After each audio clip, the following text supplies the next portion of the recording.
देखिए, आज हम लोग समरूपता लेसन पे बात करेंगे जो क्लास 10th का है। और यहाँ से भी ऑप्शनल प्रश्न में एक प्रश्न तो कन्फर्म ही है कि आता है और बहुत सिंपल क्वेश्चन होता है भुजाओं के संबंध पे। तो पहले समरूपता के बारे में थोड़ा सा आप जान लीजिए। समरूपता क्या होती है कि अगर दो त्रिभुज हों और उसकी कई सारी कंडीशन है, मेन कोण वाली अगर हम समझते हैं तो अगर तीनों कोण बराबर हों दूसरे त्रिभुज के तो त्रिभुज समरूप होते हैं। भुजाएं उनकी क्या होती हैं? समानुपाती होती हैं। और इस भुजाओं के समानुपात पर ही अक्सर प्रश्न हमको ऑप्शनल वाले में से पूछे जाते हैं। और बड़े प्रश्न तो इसमें से बहुत सारे बन सकते हैं, लेकिन ऑप्शनल प्रश्न में से 2-3 तरह के सवाल बनते हैं, जिसमें से 5 प्रश्न हमने उठाया है।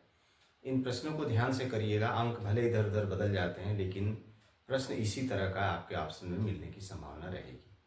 तो जैसा कि आपको बोर्ड पे 5 प्रश्न दिख रहे होंगे, इन्हीं प्रश्नों के बारे में हम बात करेंगे। तो देखिएगा, जो पहला प्रश्न आपको दिख रहा होगा बोर्ड पे, वो है कि एक चित्र बना हुआ है। जैसे ये एक चित्र बना है त्रिभुज का, देखिएगा इस तरह का चित्र बना है।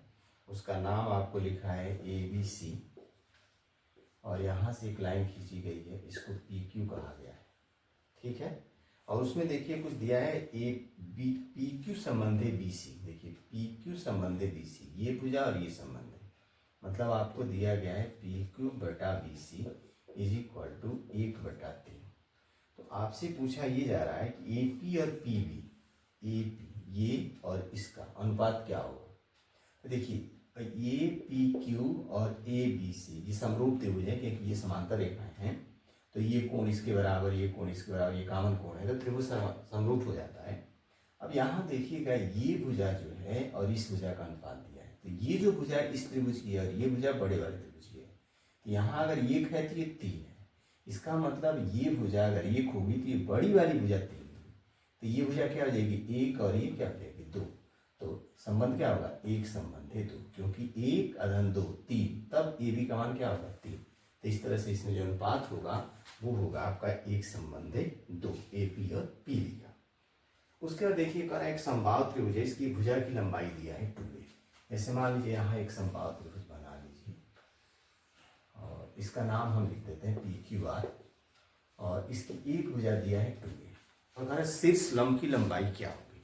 तो शीर्ष लंब का मतलब यहाँ से लंब डाल दीजिए, इसका नाम लिख दीजिए कुछ, मान लीजिए S लिख देते हैं। तो जब ये 2 होगा तो ये a हो जाएगा। तो यहाँ देखिएगा समकोण त्रिभुज की प्रॉपर्टी लगा दीजिए। तो 2a का स्क्वायर 4a स्क्वायर हो जाएगा, यहाँ a स्क्वायर 3a स्क्वायर हो जाएगा। ये भुजा जो होगी उसके वर्गमूल की होगी तो a√3। तो इसका मान जो होगा C वाला सही होगा। उसका तीसरे त्रिभुज में भी देखिएगा एक फिगर बना है, जिसमें एक तरफ भुजा दिया है, दूसरी तरफ भुजा दिया है। तो फिर वही समानता, इसी तरह का टॉपिक ये भी है। तो इसमें आपका क्या हो जाएगा? देखिए x/x + 2 एक तरफ और x + 1/x + 5। इसको सॉल्व करने के लिए आपको क्रॉस मल्टीप्लाई करना पड़ेगा। तो इसका जैसे गुना इसमें आप करेंगे तो होगा x² + 5x, और x + 2 का जब इसमें गुणा करिएगा x² + 2x, ठीक है, और प्लस x और प्लस क्या हो जाएगा 2। अब देखिए x² खत्म हो जाएगा, ये 2x और x 3x, यानी 5x और -3x = 2, यानी 2x बराबर 2, तो x बराबर क्या आएगा? 1। तो इसमें जो x का मान इन्होंने पूछा हुआ है, इसका मान क्या होगा? 1। सभी वर्ग होते हैं, सभी वर्ग हों या सभी आयत हों या सभी वृत्त हों, ये सब क्या होते हैं? एक दूसरे के समरूप होते हैं। तो वर्ग वर्ग क्या होगा? समरूप होगा। आयत आयत के समरूप होगा, वृत्त वृत्त के समरूप होगा। ठीक है। त्रिभुज होगा तो त्रिभुज में कंडीशंस हैं। उसके बाद फिर इसी तरह का एक सवाल त्रिभुज में दिया हुआ है। देखिएगा एक तरफ की भुजा 1.8 और 5.4 है और दूसरी तरफ भुजा दिया है 7.2। तो जो 5.4 है 7.2, तो दूसरी जिस साइड में भुजा दिया है 1.8 और 5.4, तो कितने का अनुपात? 1 संबंध 3 का। तो इधर भी अनुपात कितने का होगा? 1 संबंध 3 का ही होगा। तो AD का मान इन्होंने पूछा है, तो AD का मान हो जाएगा 2.4। तो इस तरह से समरूपता आप कर सकते हैं। तो समरूपता में इसी तरह के सवाल बनने की संभावना सबसे ज़्यादा रहती है।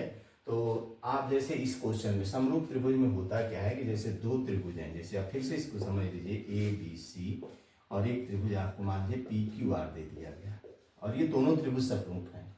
तो इसके कोण आपस में बराबर होते हैं। भुजाओं में निश्चित अनुपात होता है, जैसे AB/PQ, BC/QR, AC और बटा हो जाएगा आपका PR।